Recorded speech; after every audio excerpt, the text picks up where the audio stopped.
Takio Fujishima from Yamaha Corporation, and I'm chairing the first session, titled First Intra-Collection Audio Matching, presented by Verena.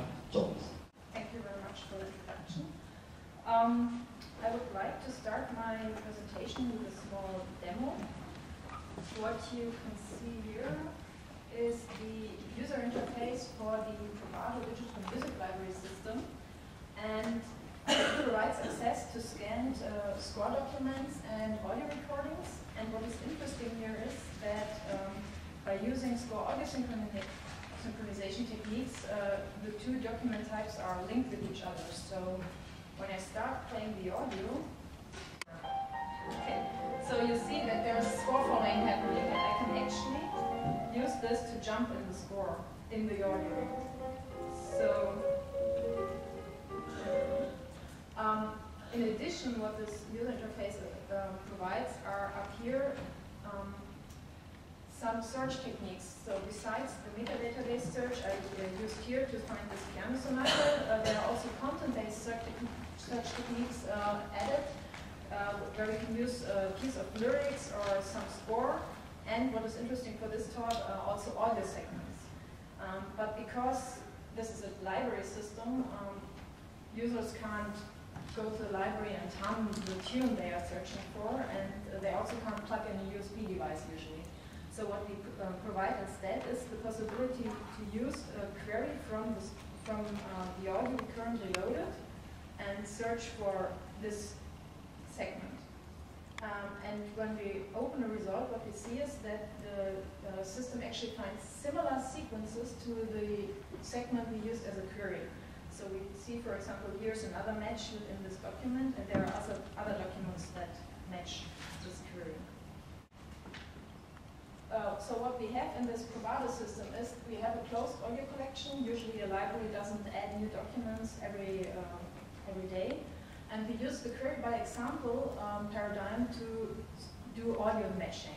And the interesting thing is that this query is actually a part of the audio collection that was indexed.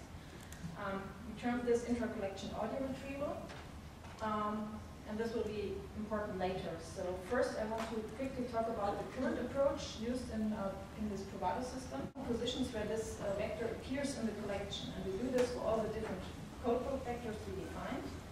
And then during query processing, we do the same for the query. So we get information on which codebook vectors represent the query. We load those lists, and then matches actually appear as those continuous sequences of indexes, 0, 1, 2, for example. But instead of searching for those, they propose to do a shifting of those lists, as shown here. So from 0, 1, 2, we come to 0, 0, 0 for the match, and then we can use list intersection, which is a very fast operation to find the matches. That's mean low costs.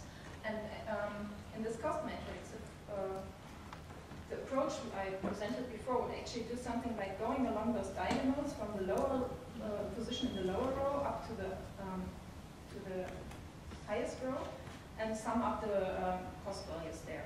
And instead, in subsequence DTW, you allow additional steps, as shown here, for example. You can go 2 up and 1 to the side, or 2 to the side and 1 up. And then you do the same as in the previous approach. So starting at the position in the lower part of the matrix, you try to find the best path up to the upper part. So you do this for all the positions.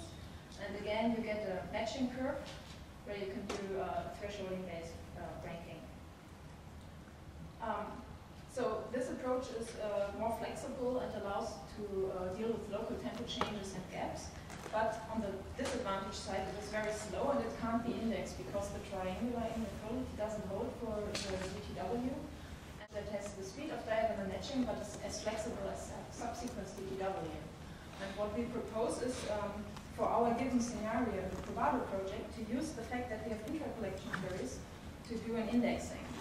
So given the database, we use shingling techniques as known from audio identification database, and then given the segmentation, the shingling before, we determine the best fitting shingles that represent the query.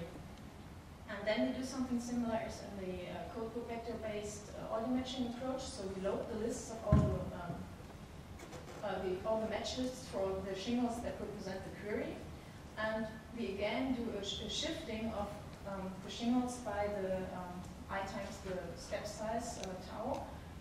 But what you can see here already, because we allowed the matches to be of a different length than the query, those matches in the different shingles overlap after doing this shifting, but they don't have the exact same start position necessarily.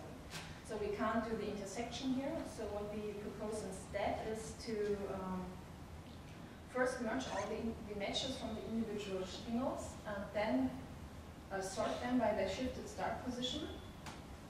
And in the next step, what we do is we try to find sequences of sufficiently overlapping matches. The start positions and try to make sure that they don't that they aren't too far apart. And given those match candidates, then we calculate their ranking and test the eligibility as a match. And exact matches, if you have a section from this audio, you would want to have the same position in the different interpretations to be your best matches in the ranking. And looking at those matches for our approach, we got a 100% accuracy for those.